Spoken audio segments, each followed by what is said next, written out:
Hello friends, welcome to my channel Swathi cooking and blogs. Friends, ఈ రోజు అయితే మన ఛానల్లో ఎంతో టేస్ట్కరమైన 5-10 నిమిషాల్లో అయిపోయే ములక్కాయ టమాటోని అయితే మీతో షేర్ చేసుకుంటున్నా. ఎప్పుడు పప్పులో కాకుండా అప్పుడప్పుడు ఇలా టమాటోలో వేసుకుంటే కూడా సూపర్ టేస్ట్ ఉంటుంది. చాలా ఈజీగా అయిపోతుంది.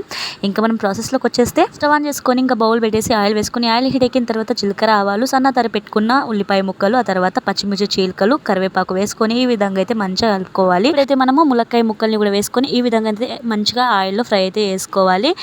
కొందరైతే ఉడకబెట్టి కూడా వేసుకుంటారు. అలా చేస్తే ఏంటి అంటే టేస్ట్ పోతుంది. సో దానివల్ల నేనైతే పచ్చి వేస్తున్నాను అనమాట. డైరెక్ట్గా కట్ చేసేసి ములక్కాయ ముక్కలను అయితే ఇలా వేసుకొని మంచిగా ఆయిల్లో అయితే ఫ్రై చేసుకుంటూ ఉండాలి, మాడంటకుండా. ఇప్పుడైతే సన్న తరపు పెట్టుకున్న టమాటో ముక్కల్ని కూడా పైనుండి వేసేసి ఈ విధంగా మంచి ఒకసారి కలుపుకొని తగినంత ఉప్పు పసుపు వేసుకొని ఈ విధంగా అయితే మొత్తం ములక్కాయ ముక్కలు టమాటో ముక్కలు కలిసేలాగా అయితే కలుపుకోవాలన్నమాట. మనకు పసుపు ఉప్పు మొత్తం అయితే కలిసిపోవాలి ములక్కాయ ముక్కలకైతే.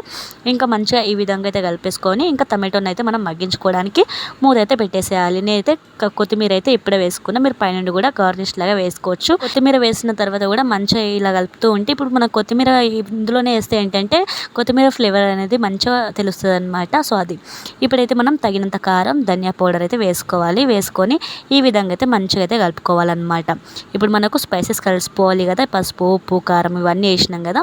ఇప్పుడైతే ఇవంతా మంచిగా కలిసిపోయిన తర్వాత మూత అయితే పెట్టేసుకొని ఒకసారి ఆయిల్ పైకి వచ్చిన తర్వాత మెయిన్గా ఈ చికెన్ మసాలా అయితే వేస్తాను నేను. ఇప్పుడు కొంచెం చికెన్ మసాలా వేసి ఈ విధంగా మంచిగా కలుపుకొని కొంచెం తగినంత వాటర్ అయితే పోసి ఇంకా ఉడికించుకోవాలన్నమాట. ఇంకా ఉడికించుకునేటప్పుడు ఇంకా లో ఫ్లేమ్లో పెట్టుకొని ఇలా ఆయిల్ పైకి వచ్చిన తర్వాత చూసుకుంటే మనకు ములక్కాయ టమాటో కర్రీ అయితే రెడీ అయిపోతుంది. ఇదన్నమాట ఫైనల్గా మన టమాటో ములక్కాయ కర్రీ అయితే. ఎప్పుడు పప్పులో కాకుండా అప్పుడప్పుడు ఇలా వేసుకుంటే టేస్ట్ అయితే చాలా బాగుంటుంది, తొందరగా కూడా అయిపోతుంది. వాళ్ళకైతే ఓకే, తెలియని వాళ్ళ కోసం అయితే చెప్తున్నాను అనమాట. సో టేస్ట్ అయితే చాలా బాగుంటుంది. అయితే మీరు కూడా డెఫినెట్లీ ట్రై చేయండి, టేస్ట్ అయితే చాలా బాగుంటుంది. సో ఇదండి వీడియో నచ్చితే లైక్ చేసి మన ఛానల్ని సబ్స్క్రైబ్ చేసుకోండి. Thank you, bye.